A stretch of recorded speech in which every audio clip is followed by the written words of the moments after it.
Assalamu alaikum, урматтуу төрага, урматтуу депутаттар. Урматтуу депутаттар, мен сөз алып сүйлөгөн себеби өзүңүздөр билгендей, мына ушул өлкөбүздө ысырапкорчулук боюнча президентибиз Садыр Нуркожоевичтин жарлыгы чыкты. Мына ошол жарлык чыккан күндөн тартып, коомдо, өлкөбүздө аябай кызуу талкуу болуп атат ушул жарлыктын негизинде. Барыбызга маалым болгондой, ушул элдин талабы бар болчу, көпчүлүк айтып аткан ушул ысырапкорчулукту, аш тойлордо айрыкча өлүм житимдердеги союлуп аткан малдар боюнча бир ушу бийлик чара колдонуп, бир бизге жөнгө салып берсе деген сураныштар бар эле. Мына ошол маселенин үстүндө бир 5-6 жылдан бери ушул парламентте дагы 1-2 жолу мыйзам долбоорлору каралган болчу. Бирок тилекке каршы ал мыйзам долбоорлору аягына чейин кабыл алынган жок. Ошол үчүн президентибиз менимче ушу көпчүлүктүн, элдин үнүн угуп, жарлыгы менен ушундай чектөөнү сунуш катары берди. Ушул бүгүнкү күндө бардык жерлерде кызуу талкууланып атат. Айрыкча буга чейин ушу биздин дин кызматкерлери, молдолор аябай айтып келген. Ошонун негизинде өлкөбүздүн айрым райондорунда, айрым айылдарда ушул маселе колго алынып, көп жылдардан бери эле ошол каза болгон үйдө чоң мал союу тыйылып, анча-мынча 1-2 жандык союлуп, ушундай шарттарга өткөн учурлар бар болчу. Бирок көпчүлүк аймактарда тилекке каршы буга жете эле келек. Эми бул жерде биз айтат элем, ушул жалпыбыз ушул жарлыкты колдоп, ушул айыл башчысынан тартып, аким, губернатор, керек болсо ушул биз Жогорку Кеңештин депутаттары баарыбыз түшүндүрүү иштерине активдүү катышып, ушул ысырапкорчулукту жоюуга салымыбызды кошушубуз керек. Бул эң туура болду деп ойлойм. Андан сырткары ушул мына аш тойлор боюнча дагы элде бир топ нааразычылыктар бар. Өзүңүздөр билесиздер, кээ бир учурларда ушунчалык бул той берген адам, маарек өткөргөн адам мынча 1000 адам чакырды, мынча 100 адам чакырды деген бир мелдеш сыяктуу болуп кеткен. Андан тышкары дагы бир топ мурда жок салттар, каадалар пайда болуп калды.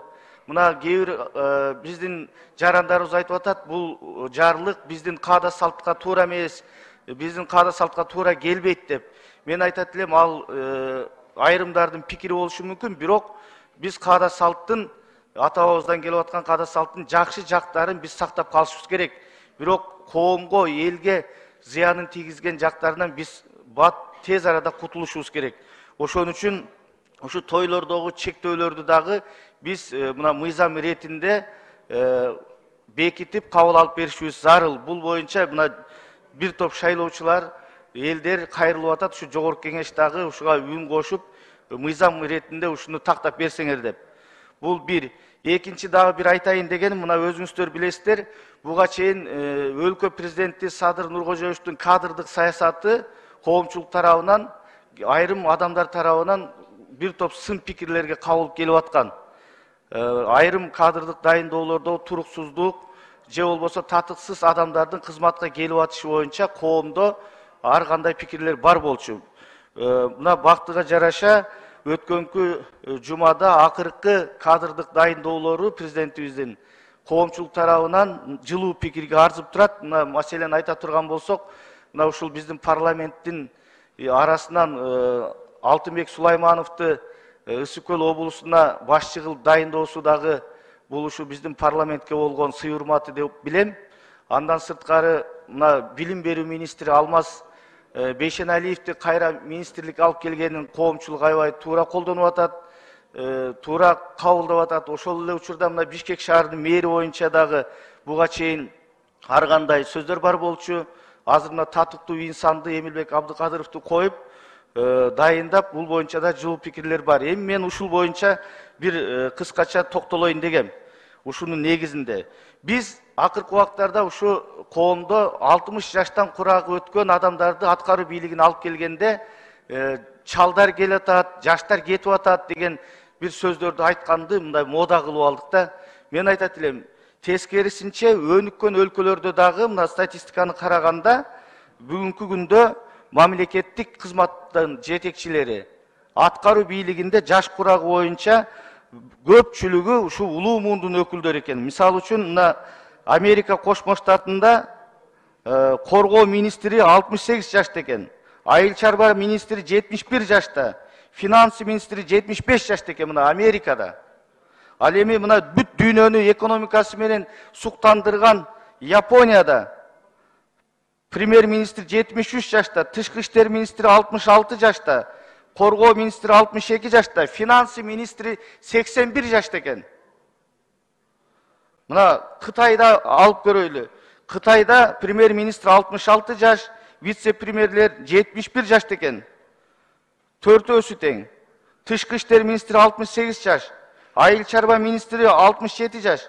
Мына ушундай көрүнүштөр өнүккөн өлкөлөрдө аябай көп кездешет. Мен муну менен эмнени айткым келет? Биз мурда иштеген жетекчилик кызматтарда жүргөн адамдар коррупцияга аты чыкпаса, аралашпаса, аброю таза болсо, ошол адамдарды аткаруу бийлигине тартышыбыз керек.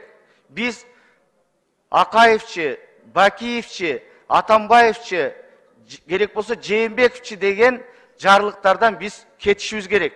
Өлкөбүз алдыга жылыш керек. Ынтымак ырашкерликте. Биздин Кыргызстаныбыз чакан мамлекет. Чакан мамлекетте мына өзүңүздөр көрүп атасыздар, кадрдык резерв өтө бизде мындай жетишсиз болуп атат, өтө аз. Анан кийин биз көпчүлүк учурда ушундай бир популизмге азгырылып, бир партиялык кызыкчылык менен, жердекчилик кызыкчылык менен мына ушул кадрдык саясатыбызды бузуп алдык. Мына биз ушундан кетишибиз керек. Ошон үчүн мен урматтуу президентке айтат элем, ушул саамалыкты улантып, мурдагы жетекчилик кызматта иштеп жүргөндө ийгилик тарых жараткан, ийгилик тарыхы бар, артынан жаман сөз ээрчибеген адамдарды коркпой биз кызматка тартышыбыз керек.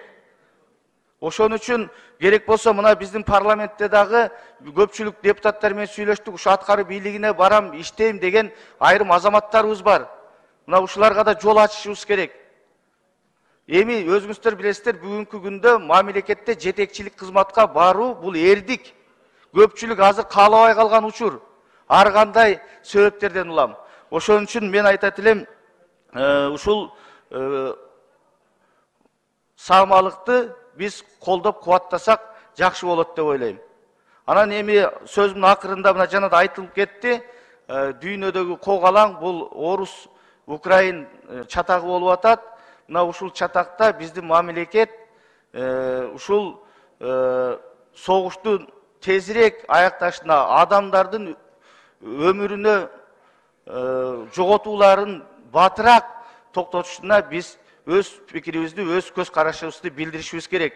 Бардык чатактар, анын ичинде ушул чатактын кесепети биздин Кыргызстанга эбегейсиз тийип атат. Андыктан тез аранын ичинде ошо сүйлөшүүлөрдүн негизинде ушул жаңжалды басууга Кыргызстандагы үндөш керек. Мен урматтуу депутаттар, сиздерге ыраазычылык билдирем. Көңүл бурганыңыздарга чоң рахмат.